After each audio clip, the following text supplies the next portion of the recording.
Madame, on va vous présenter, Monsieur le ministre, les principaux indicateurs économiques de la wilaya qui font la production de la wilaya. Donc nous avons, INAES a eu 232 000 hectares, donc une superficie de 40 000 hectares en irrigué actuellement. Donc la campagne 2018, nous avons fait 40 000 hectares en irrigué.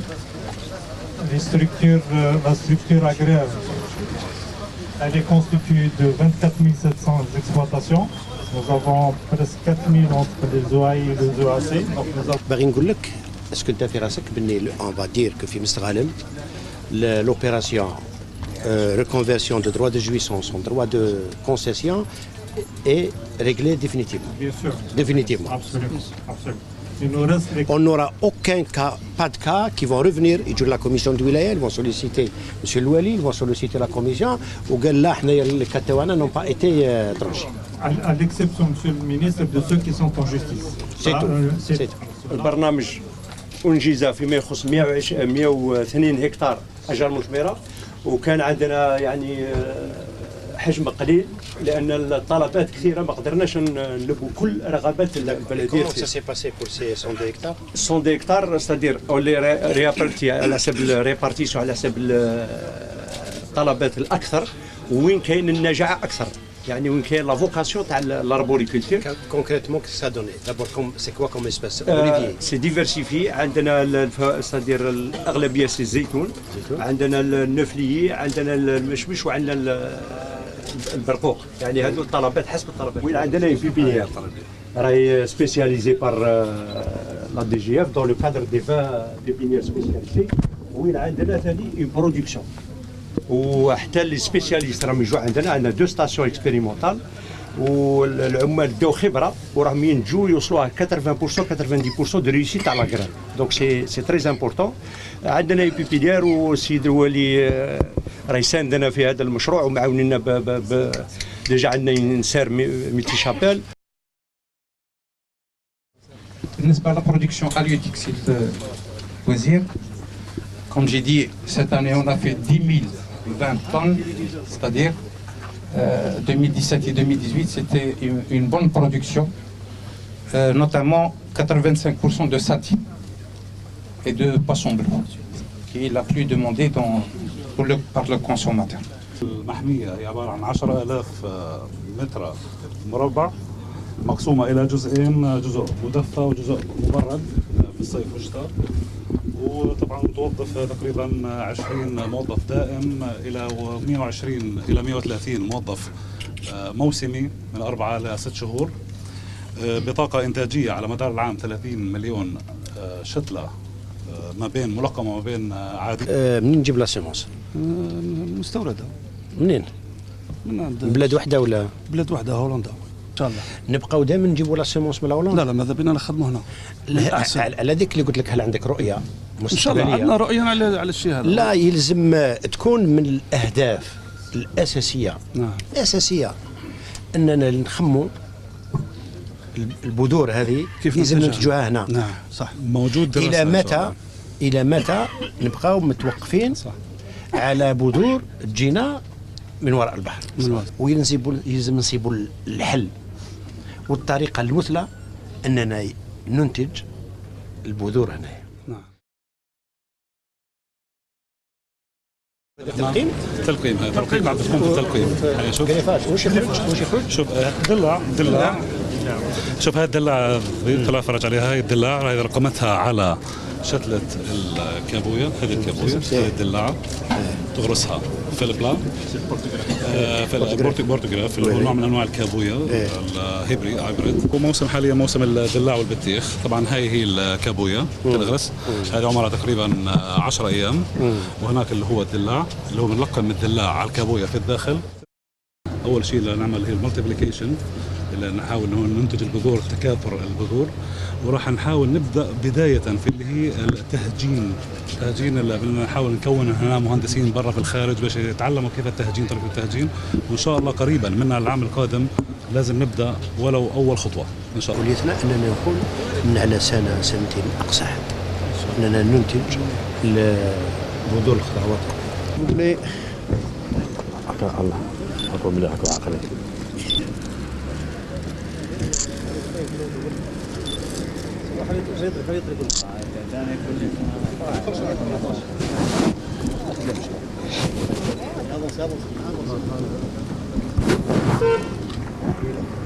استجمام كاب إيفي l'une des 7 forêts récréatives de la ولاية de مستقلة.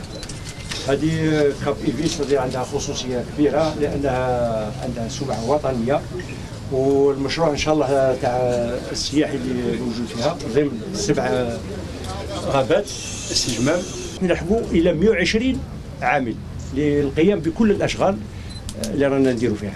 لي زاكتيفيتي اللي غادي نديروهم هنا داخل، هنا الجهه اللي جايه على الطريق، هنا كاين ان بو دو كيما يقول لك بوليسيون سونور، هنا نقصنا شويه ودرنا لي زير دو جو وكذلك لو ستاد.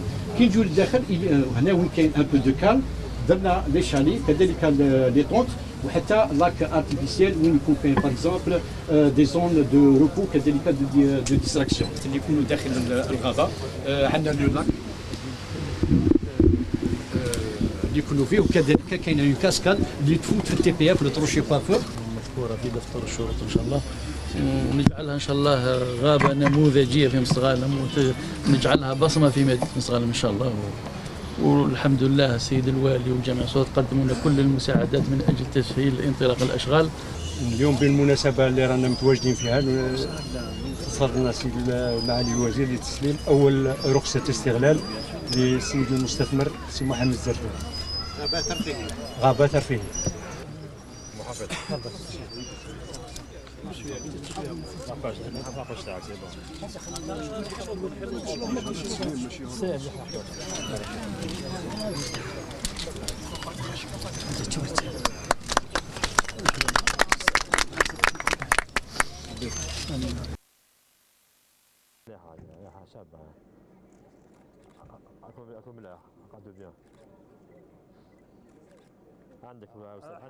عندك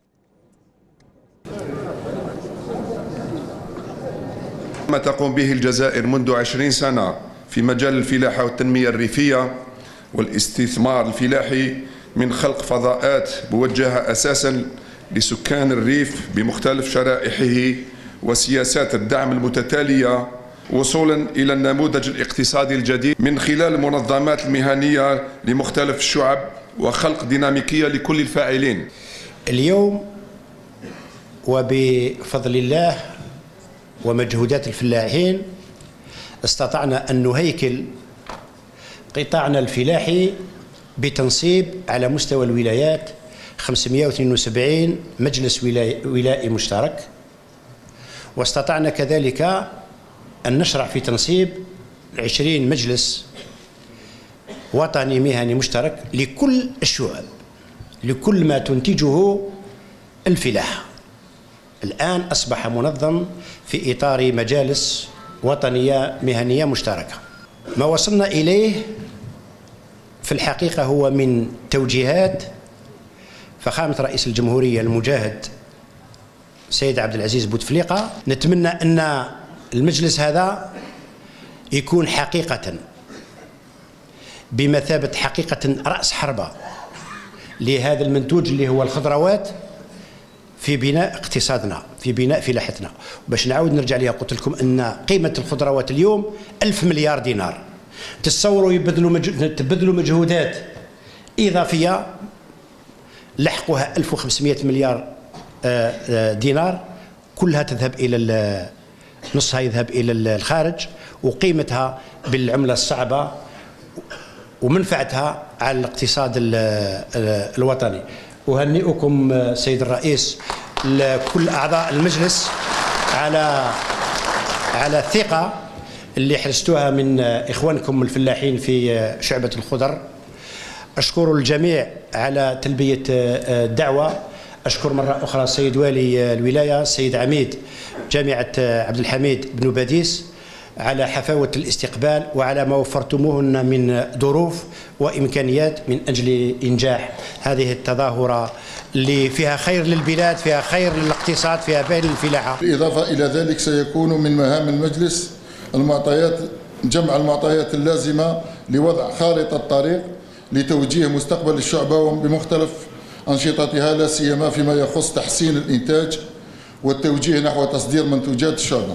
يجدر الإشارة إلى أنه بهدف ضمان نجاعة من أداء مهام المجلس تم تعزيز المجلس بلجان دائمة خلال الجمعية العامة العادية المنعقدة يوم 19 من شهر سبتمبر 2018 والتي هي اتفاقية تعاون هامة بين المجلس الوطني المهني المشترك لشعبة الخضروات والصندوق الوطني للتعاضد الفلاحي بحضور السيد معالي وزير الفلاحة والتنمية الريفية والصيد البحري والسيد والي ولاية مستغانم والسيد أيضا الممثل أو السيد رئيس المجلس الشعبي الولائي وإطارات الحاضرة معنا.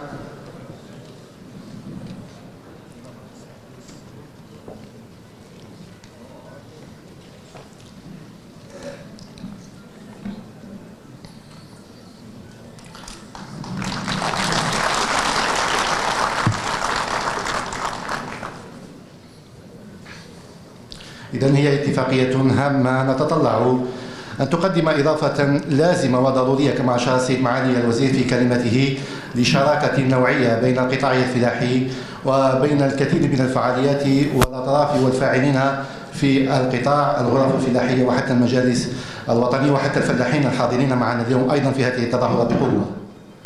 وقد كان لدعمكم الكامل والشامل النتائج الباهرة التي نلتمسها اليوم من خلال تطوير القاعدة الإنتاجية التي سمحت بوفرة الإنتاج في ظل استراتيجية محكمة لضمان الأمن الغذائي وتعزيز السيادة الوطنية.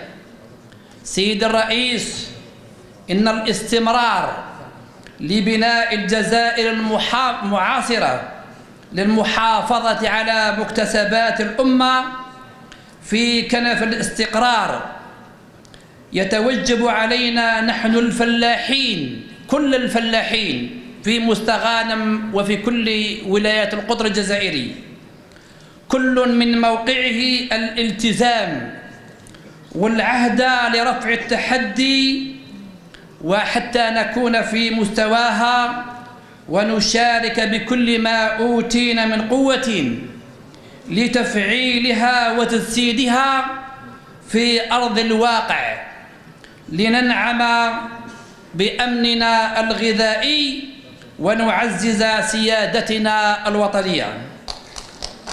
تكريم إذن من المجلس المهني ويقدمه له طبعا رئيس المجلس المهني المشترك لشعبة الخضروات، تكريم لفخامة رئيس الجمهورية السيد عبد العزيز بوتفليقة.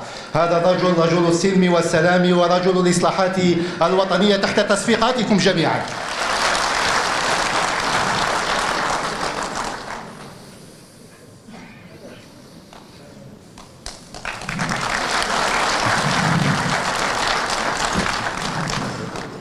دونك باير كونت في عندنا سيرتيفيكاسيون كي سابيل باي جاب اللي تعطيك 80% من جلوبال كار التي تسمح لك بالولوج الى اكثر من 230 سوق على المستوى العالمي. والمستوى الثالث نريد ايضا ان بالدرجه الاولى الجزائريين ياكلوا منتوجات امنه، ولهذا احنا منذ 2012 نعمل على عقلنه استعمال المبيدات الزراعيه. نعم الله يبارك فيك. Comme on n'avait pas de partenaire, on n'avait pas d'interlocuteur, on n'avait pas cette organisation. Vous êtes, parce que c'est des conseils interprofessionnels, moi je suis professionnel, donc tout le monde, y compris vous-même. Donc vous êtes présent un peu pratiquement sur toutes les filières. On va y arriver, je suis persuadé qu'on va y arriver. Elle est spécialisée, exactement, à maintes fois. Elle est spécialisée dans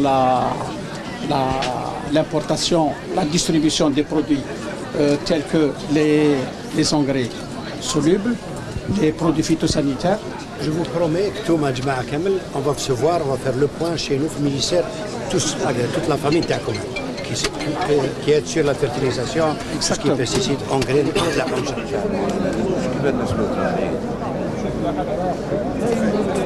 Donc dans les 4 éléments essentiels de la nature, l'eau, l'air, le feu et la terre, avec la symbolique donc du soleil et de la lune. 2005 2005. Le logo a été conçu en 2005. Le projet a été conçu en 2005 et en 2007, officiellement l'agrément officiel fait 2007. C'est plein de sens. Hein?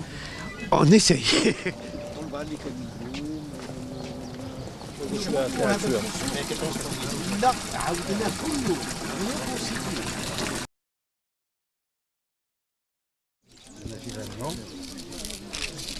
درتو هنا في هذا باسكو هنا تراديسيونيل عندنا 2 كيلو دو الوالي قلنا نغرسوها à grande échelle.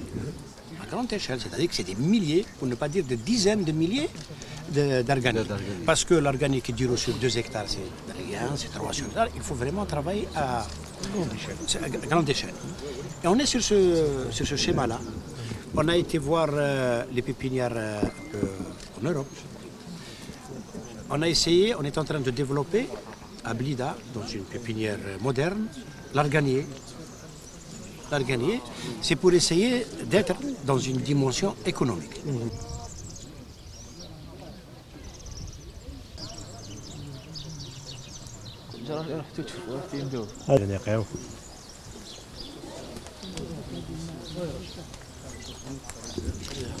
Tout à fait, tout à fait. Hada, Rana, en 8e, vers mi ou fin, parce que les experts, c'est l'expertise qui a été faite.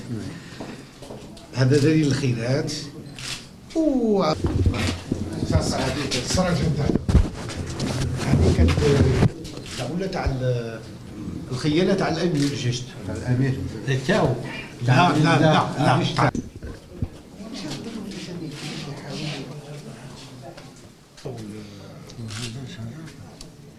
هذا سي لو كونغري انترناسيونال دو فيمينا هنا وين خرجت l'idée de la journée internationale du féminin.